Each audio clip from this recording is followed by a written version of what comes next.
Up in the sky. It's a bird. It's a plane. It's Superman. Yes, it's Superman. Hey guys, welcome back to the Bucket Think Tank for another round of rapid fire comic book reviews. And today we're going to jump right into it with Superman in Action Comics.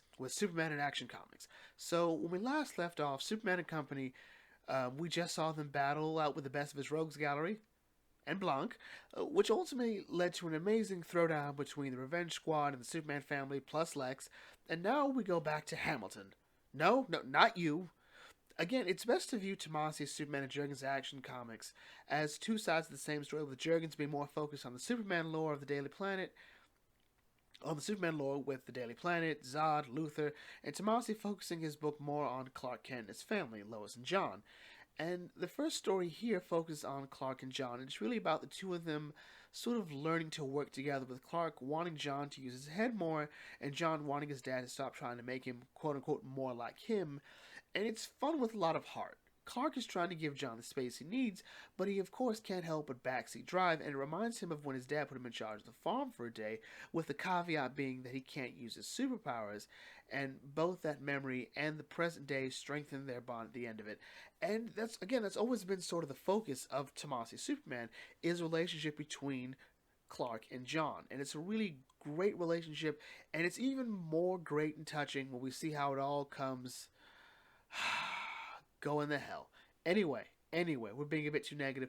Let's focus on something else here. So our next story requires us a little bit of history. So way back in Action Comics 900.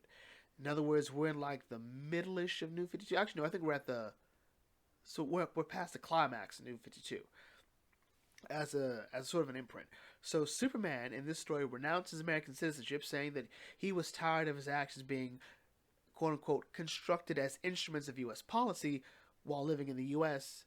and doing most of his work in the U.S., and that truth, justice, the American way were not enough anymore. So, yeah. So this legitimately made the news, and even Dennis Prager mentioned it in one of his PragerU videos, because of course he did. This story here doesn't retcon that, because it doesn't have to, since Action Comics 900 falls into the New 52. They got retconned by Dr. Manhattan, and was also retroactively retconned by the events of Superman Reborn with Mxyzptlk. So the premise is the Kent family's feeling kind of stressed. They had a fight with the Cosmic Imp, Psychic Constantine, a team-up led by General Zod, in addition to preparing for a move to Metropolis. Everyone's kind of burnt out, leading Jon and Lois to surprise Clark with a vacation to America, or as is better pronounced, America, America, America, fuck yeah! So what this story is really just an adventure into some of America's best.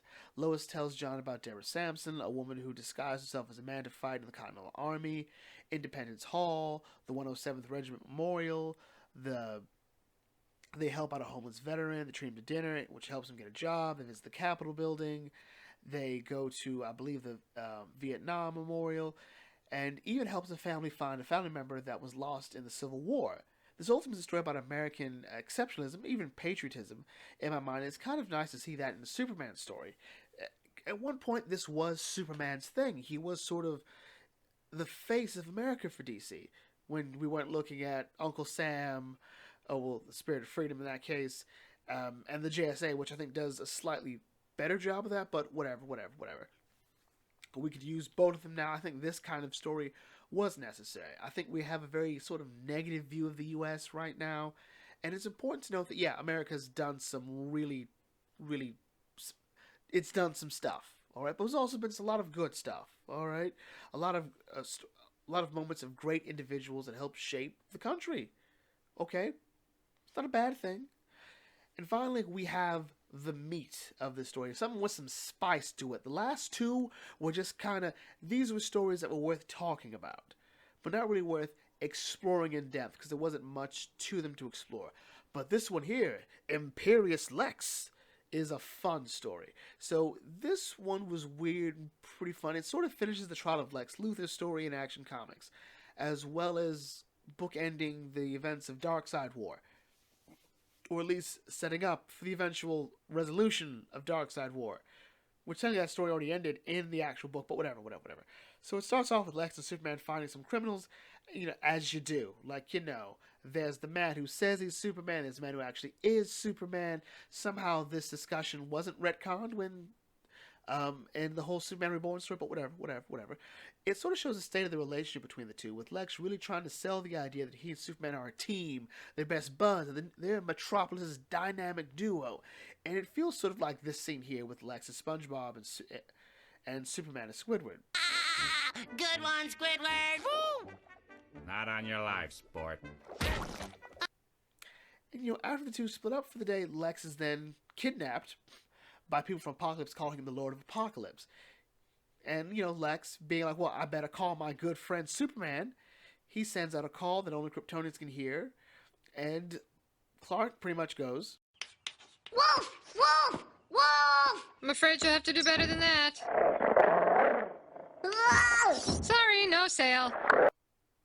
because Lex has sort of been calling him before, for this and that, and it's usually been nothing super important. Lex really just wants to show him stuff. It often feels like Lex is trying to bring Superman in on what he's doing. So there's that. Clark's like, nah, it'll be fine, and he goes to dinner and a movie. But, Lex is in real trouble here, so he sends out his mother box with some robots to apprehend Clark, or Superman in this case.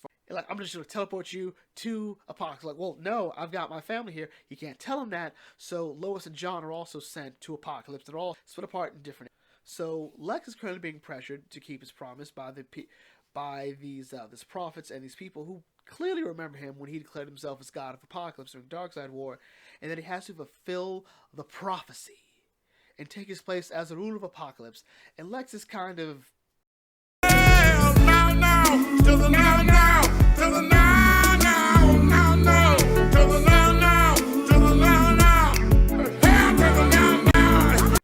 and pretty much comes forward with the truth, like, hey, you know what?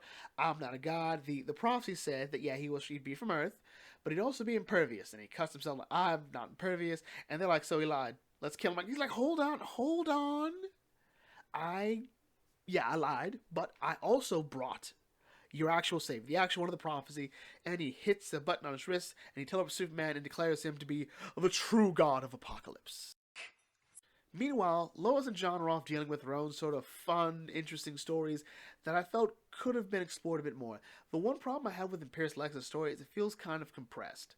Like, we could have maybe given us one or more issue to really help explore Lois's character a bit more, Jon's character a bit more, and how the events of the past few stories have really shaped them. But, we don't really quite get that. Lois is being stuck with the Furies, led by Granny Goodness, and sort of earns a place among them as they deal with this sort of Alaskan bullworm. I want to watch SpongeBob. I think that's the issue today. Anyway, Jon, meanwhile, is helping, he's befriending the war dogs of Apokalips. And, he's got his own little army now of war dogs. Meanwhile, Lex and Superman have them, but this is all interrupted by Calabac. So, since Darkseid has been dead, courtesy of the event Darkseid War, Apokalips has been in sort of a power struggle. The people who follow the prophecy, which currently means Superman is the savior and eventual ruler, the Furies who want to restore order to the planet, and Calabac, who is the heir to Darkseid, wants to find Darkseid, it seems, and believes that exploring the fire pits that power the planet are the best way to find him. And after basically shutting the pits down, ergo possibly killing the planet, Calabac resolves that Darkseid isn't there, and he's like, you know what? Fine, whatever, we'll do a thing. He considers throwing Superman down the pits, like, you know what? Maybe this will help take care of it. Bare minimum, we'll kill Superman, we'll be fine. But it's interrupted by Jon, who rides on his apocalyptic dogs of war. And what ensues is a nice little madhouse fight, which reminds me of Action Comics when it was, Superman, Wonder Woman fighting Doomsday, and Lex saying he's Superman, talking to Clark Kent, or Reporter Kent, and it was just weird and crazy. This one's not as crazy, but it's interesting just to see these different factions going at it. Because you have Calabac's forces and the Furies fighting each other, as well as Superman and Jon's team of dogs fighting Calabac, who then prepares to throw Lex into the now lifeless pits, but is stopped by the prophets of Apokalips, who still want Superman to be their savior in the prophecy, and even leaving Lex's fate in Superman's hands, who convinces them to spare Lex, because, as he says, it's the right thing to do. Now, Superman's kind of tired. You know, like he was just at the movies. He was just, getting ready for some quality food. And now he's been on Apokalips, fighting for his life, trying to get his family together, dealing with Lex and his machinations. He's like, I just want to go home. But Apokalips is in a weird place right now. If they leave, the power vacuum would just grow bigger and bigger. Calabac and Fury, Calabac and Granny Goodness, and all of them will keep fighting. So Superman's in a position, well, this is a rare opportunity to possibly change Apokalips for the better. So he tries to instill what I guess is the American idea, and you realize, did we just destabilize a region and are now trying to insert democracy into it? Tomasi, you clever girl. I love it. But anyway, Superman does his thing, says, hey, you know what? I know your corrupt dictator is gone, there's a power vacuum, but hey, be good to each other. Remember the cool stuff about American history. Remember the last issue, the story before this, where we talk about American exceptionalism. Just remember that. And I've locked away Granny Goodness and Calabac and whatnot. They're not going to come out, so it'll be fine. It's just you guys. You got this. And obviously they don't, and at some point Apokalips will just go back to being Apokalips. More than likely when Darkseid returns in DC Rebirth's Wonder Woman. Because that's where Darkseid comes back. It's, yeah.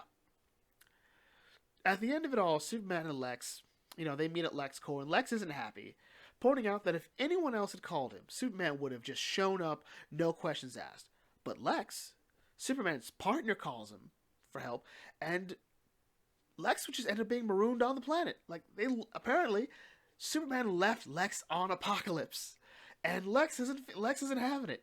He points out rightfully that he's done everything. He's done everything Superman has asked. He's done everything Superman has asked. He's bled, almost died for the city, for the Superman S that he wants to honor, and Superman still won't trust him, to which Superman responds that the events of Apokalips proved his suspicions that Lex couldn't be trusted. And yes, so Lex did tell them that he was still a god of Apokalips, and that, he would one day return to be the ruler or whatnot, and then he dragged Superman into it. So yes, there in one part, Lex has sort of let him down, but Lex isn't having it. He's like, I've done everything still, and you still didn't trust me enough to even come help me. So he removes the Superman S from his armor as Superman flies off, and the look on Lex's face almost feels kind of like it's one part sad, but I also think it's sort of liberating. Almost as if Lex has really tried to not be who he really is. All right, maybe he had a chance to, be something more. But it hasn't happened. This isn't it. And considering what'll happen later in DC with the events of No Justice, yeah, this might have been one of the two turning points that could have stopped Lex from being what he ended up being in the events of Justice League. Or, who knows, maybe not. So overall, that was it. And this was a chill little arc in action and comic run talk. There was nothing here groundbreaking. Imperious Lex is sort of the culmination of what was going on in Action Comics, of what was going on in New 52's Justice League, when Lex had joined the Justice League. So it was nice to sort of see the story, I guess, end here.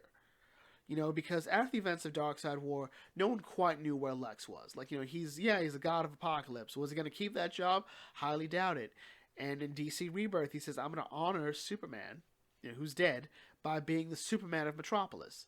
And then Superman shows up. And it's interesting because in a lot of ways, it feels like another take on Infamous Iron Man. So Infamous Iron Man was where Dr. Doom, wanting to, reinvent himself, wanted to try to be a good guy, took Tony Stark's armor, Tony being in a coma, and became the new Iron Man. And to be fair, I really did like that story, but yeah, it was interesting in itself. The small little moments with Clark and Jon were great, but to me, I think the best story was the road trip through America, because again, what Tomasi's Superman really is a story of the Kent family. And this might have been the first real story where it was from start to finish about the Kent family. There's no other extra character who shows up and throws the story on its head. What it really showed was how cool and awesome the Kents were as people. They helped the homeless veteran out. They helped the family out. They went and they sort of gave Jon this sort of education on America, about what it means to coexist with people, how that word can mean different things to different people, people's right to protest, where the limits of protest can go, honoring the past. Like, it was a very interesting issue for that. And so at one point, I did go on to Dennis Prager's Fireside Chat. I did mention, like, hey, I know you were talking about Action Comics 900, where Superman renounces citizenship. That has sort of been retconned, and you should really read this issue here. Now, Dennis didn't read it. I didn't care to stay after that, so I left. And yeah, the ball's in his court, but that was like over a year ago. Like, I think like 2 years ago. Jesus, it's been a long time. But yeah, I put that out there because there was something offsetting about Superman sort of renouncing his American citizenship, because he sort of doesn't do anything. Like, he still lives in America. The Justice League still operates primarily in the U.S. You know, he still does everything in the U.S., and every now and then he leaves the U.S. to go interfere with other nations. So he kind of is the American way, if you think about it. But overall, though, this was a decent story. This is sort of that period in the comic book where, you know, there's no really big life-shattering, we have to change how we look at it story.